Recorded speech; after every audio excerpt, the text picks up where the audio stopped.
Am I the jerk for refusing to let my daughter's grandparents take her for Christmas after they threatened to sue me for custody? Posted by you/apprehensive mix 2251. I, 30F, am the single mother of Clara, 2F. My pregnancy wasn't planned. I had a no-strings-attached relationship with her father, Jack, 30M, for 7 months when I unexpectedly became pregnant. He lived in another state but visited my city monthly for business reasons, and we hit it off after meeting in a bar. We discussed our options regarding the pregnancy, but I decided to keep the baby. Jack wanted to be part of her life, so we planned to raise the baby together, not as a couple, just as co-parents. Unfortunately, Jack passed away during my pregnancy. Jack's parents, Linda and James, knew I was pregnant when he passed. We had already done a prenatal paternity test at the time. We were all devastated by his passing, but, of course, his parents were destroyed by it. Clara is their first and only grandchild, and she became their beacon of light in a dark time, as they say. They have 2 other daughters, Ruth, 37F, and Lily, 27F, but neither has children. Ruth has been trying to conceive for a long time with her husband, while Lily is child-free and single. Jack's whole family lives in another state, except for Lily, who lives abroad. They have a family business, so their lives are rooted there, while I have my family and career in my current city, where I live with Clara. Since Clara was born, we have had an agreement, nothing legal, but we all agreed on visitations for her grandparents and aunts. They usually visit Clara twice a month. James and Linda visit the most, but Ruth also shows up sometimes. I really appreciate their presence in her life. From the beginning, a point of contention in our relationship has been traveling with Clara to their state. They have a large property that has been in their family for over 100 years, as well as a family business. In their small town, they are treated as almost royalty and want Clara to experience that. I understand that it's good for my daughter to know her heritage, but I have always put my foot down on the idea of them traveling with her without me. I have already visited their hometown 3 times with Clara since she was born, but apparently, this isn't enough. Our relationship wasn't perfect. I had some issues with Linda meddling way too much in my parenting, but we were civil until I started my current relationship. I've been dating Ted, 34M, for almost a year, and things are tense with James and Linda. Ted and I don't live together, and he has a daughter, Marie, 4F, who lives with him. Linda has expressed disapproval of his constant presence in my house, which is not true. Both of us work a lot, and between our kids and other priorities, we probably see each other 3 to 4 times a week, of Marie having playdates and sleepovers with Clara, and the list goes on. She will find a way to comment on anything, even Ted's car parked in front of my house. Things escalated 2 weeks ago when I emailed Linda, James, and Ruth an invite for Christmas Eve. Ted and I will be hosting a get-together with our families and close friends. I decided to invite Clara's grandparents so they could spend Christmas Eve with her, but I also let them know that if they preferred, they could take her for lunch on Christmas Day. The next day, Linda texted me that they already had plans to take Clara to their home for Christmas. I said that this was not happening. I didn't hear anything from her for about 2 days. Then Linda called me, stating that she had given me 2 days to cool off and be reasonable. I asked what she meant, and she said they have rights over Clara and had waited too long to take her home for Christmas. Now that she is older, she can travel without me. I said that this was never discussed and that I would not let them travel with my daughter without even talking to me about it first. Linda said this was the discussion before the travel. I laughed on the call and told her she was delusional.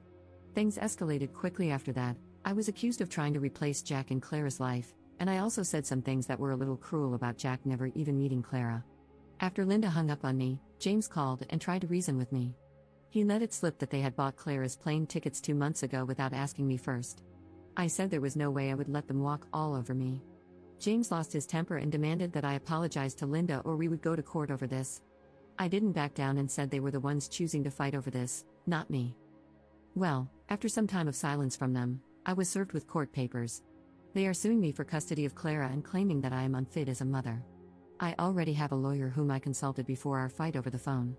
She told me yesterday that they have almost no chance of getting any custody. The most they could get is visitation, but still, I am worried about this becoming a legal battle. Edit. Some clarifications are needed. 1. How do Linda and James know details about my life? How do they know about Ted's car and Marie's playdates? They do live in another state, but they visit often. At least twice a month, they come to see Clara, and they come to my house to pick her up and drop her off after their outings. This is how Linda noticed Ted's car in front of my driveway. Since I live in a gated community, this type of parking is forbidden unless it's the homeowner's car. The first time she saw his car, Linda asked if I would call security to tow it, and I said no because it was Ted's car. They also used to FaceTime Clara 3 times a week. That's how they learned about some of her playdates and sleepovers with Marie. They called when Marie was still at the house with Clara and saw her. 2. They expected my toddler to travel alone on a plane? No, I think I didn't explain it well enough. James said they would travel to my city, take Clara with them on the plane to their state, and after a week, they would bring her back. She was never supposed to travel alone, that was their plan. 3. Do I believe they were going to kidnap my daughter? I don't know. I think it's possible. Some comments made me paranoid, to be honest. James said they bought her return ticket, but I don't think I should trust him without proof. Their word means nothing now. 4. Do I still have contact with them? No, my lawyer advised me to cut all visits and video calls with Clara and only communicate with my daughter's grandparents through our lawyers. They are not blocked on my phone, but I will not answer any calls from them. If they text or email me, I'll forward it to my lawyer. Trust me, today was all about making an FU binder and documenting every little thing. Thank you so much for the advice, everyone. And don't worry too much, Clara and I live in a very secure community with cameras and armed security. Nobody will take her from me. Update 2 months later. Hey, I posted my story here a few months ago and was surprised by how quickly it blew up, not only on Reddit but also on other apps. I wasn't sure if I should post an update since I feared being doxxed. I also received a ton of hate through messages and from people reposting my story, bullying me, and wishing for me to lose custody of my daughter. Regarding the possibility of doxing, I talked to my lawyer and showed her my post. She said I could update as long as I kept the fake names and avoided sharing personal details. So far, no one in my life has discovered my post, which makes sense since English isn't our country's first language. More than 2 months have passed, and a lot has happened since then. My life was really chaotic for a few weeks, and I felt like I couldn't celebrate Christmas the way I truly wanted because I was constantly worried about the custody lawsuit. I'm relieved to say that it's over now. To those worried about Clara, I thank you for being so kind. Clara is healthy and happy. Luckily, no one has tried to take her from me. I know a lot of you mentioned the possibility of kidnapping. I'm still worried about it, but nothing has happened. After I made my post, I spent several days working with my lawyer, my family, and even the home security company I hired to ensure Clara was safe. I made sure all my security cameras were working and gathered all the necessary documentation for court. My lawyer and I prepared extensive documentation about me and Clara and even obtained the visitation records from my gated community, which proved that Ted has never spent the night here. My family was very aware of my fears about kidnapping and made sure to always be around us. I have to thank you all for the incredible advice I received. I don't want to dwell too much on the haters because 90% of the comments and messages were truly kind and caring. I tried my best to listen to my lawyer and consider many of the things you all suggested to ensure our safety. Not only that, but I spoke with Clara's pediatrician, pediatric dentist, swimming teacher, and even my parents' church, where Clara sometimes attends kids' classes. They are all aware of the lawsuit and understand that no one should disclose any information about Clara or me under any circumstances. Everyone is on the same page, providing support and being understanding. Some people also advised me to speak with Clara's aunts to see if they were aware of the lawsuit and the possibility that their parents might try to take my daughter. I wasn't sure how to approach this, but my lawyer said I could try to communicate with them, only via text or email. Before I could do this, Lily, Jack's younger sister who lives in Europe, texted me to ask if I had received Clara's Christmas gifts that she had sent by mail. I saw this as an opportunity and wrote her a message explaining what was happening with her parents. Lily said she had no idea about the lawsuit or that they wanted to take Clara for Christmas and fly with her on a plane. She said she would speak with Ruth and ask her about it since Ruth had been very distant from their family group chat at the time. A day later, Lily and Ruth created a group chat to talk to me. They asked if we could have a video call, and I told them I needed to consult my lawyer first. My lawyer agreed to the call as long as they allowed me to record it to ensure nothing could be used against me. Both agreed, and we had a video call that turned out to be very enlightening.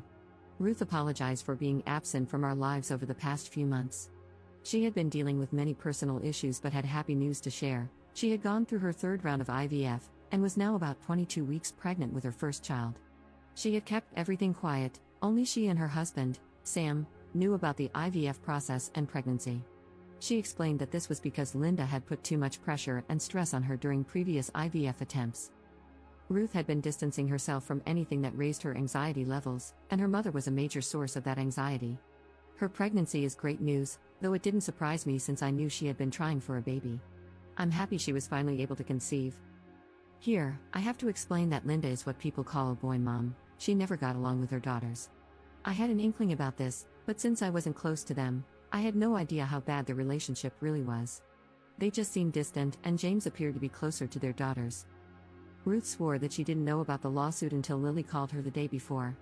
After that, she spoke with her dad and his best friend, who is a lawyer, to try to understand what was going on. She was surprised that James's friend didn't know anything about the lawsuit since he is usually the lawyer representing him. James, on the other hand, tried to divert the subject when Ruth asked, but she pressured him, and eventually, he folded and told her everything. James claimed that he didn't want to sue me, but Linda's mental health had deteriorated to the point that he feared for her well-being. The only thing that could get her out of bed was Clara and the thought of having her around. He ignored that this made Linda the one who was not fit to raise a child, not me. His plan was to pressure me with a lawsuit in order to make me accept a better visitation deal for them. They wanted more days with her and the ability to travel with her to their home multiple times a year. James never said that they wanted to keep her forever, but I do not trust his words. My trust is shattered. Ruth and Sam ripped into James for suing me over custody to manipulate me and for not forcing Linda to go to therapy. He said Linda didn't accept the idea of seeing a therapist because she was not crazy and said that she would not go under any circumstances. Ruth had to threaten James that if he didn't withdraw the lawsuit and get the help that both Linda and he needed, she would go no contact and resign from the family business. She was very worried about the idea of them doing the same to Sam in case she died and their child was left with her husband. James kind of broke after this and caved to Ruth's demands. After my call with Ruth and Lily, I was under the impression that the lawsuit would be terminated. Unfortunately, in my country, from the 20th of December until the 20th of January, the courts are on break and only deal with emergency cases. Mine wasn't. Their lawyer reached out to mine to discuss the end of the lawsuit and the drafting of a visitation agreement that the family court would approve. We agreed to work on this, but I would only sign any visitation agreement after they had withdrawn their lawsuit for custody and only if they agreed to follow my rules. From what I know, after being pressured by her whole family, Linda eventually accepted therapy and is now seeing both a psychiatrist and a therapist.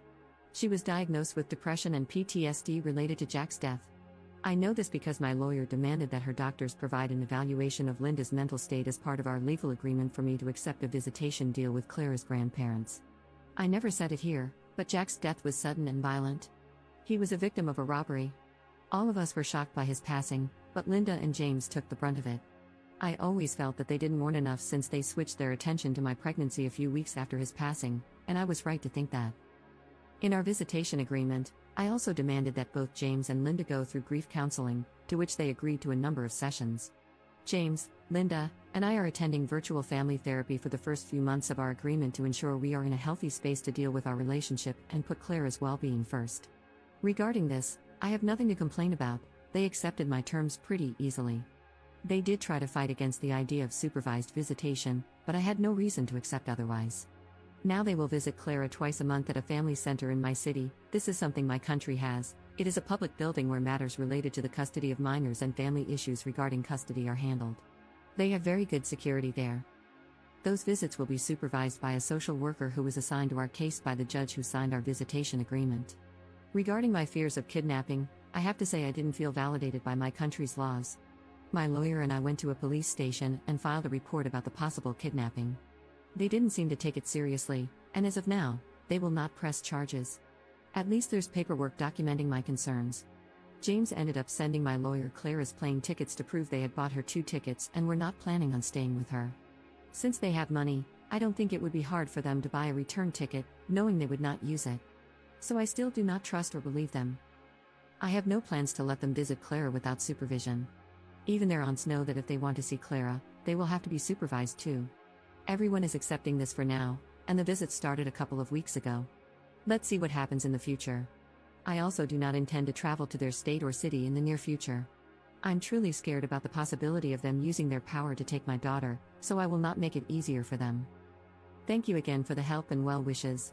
As of now, Clara and her mama bear are doing well and enjoying a couple of days that I took to spend quality time together and finally celebrate since our Christmas was very stressful. Relevant comments. Commenter. Did you have to give them visitation? If someone tried to take custody of my child or even just threatened it, I'd never want to see or hear from them again. The pair of them are unhinged. Her husband wasn't helping anyone but himself by thinking he was taking the easiest way out by threatening you. What happens in the future when they want more visitation rights again, if they don't agree with the way you're raising her, or if you say no to anything? I'm thinking large presents, trips away, etc., when she's in that stubborn teen stage. Get your ducks in order because this will not be the last time they try to bully you into doing what they want. Ops response.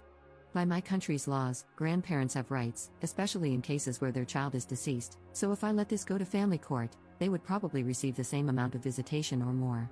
Additionally, they could have one unsupervised visitation, which is my biggest fear right now. My lawyer and I are preparing to fight them in the future, which is why everything is now included in our official visitation agreement. That's also why I am playing the long game, demonstrating to the family court that I am not alienating my daughter from her father's family. This helps create a positive image of me as a mother and will make it very difficult for them to win anything related to my daughter's custody in the future. I am ready to fight them, don't worry.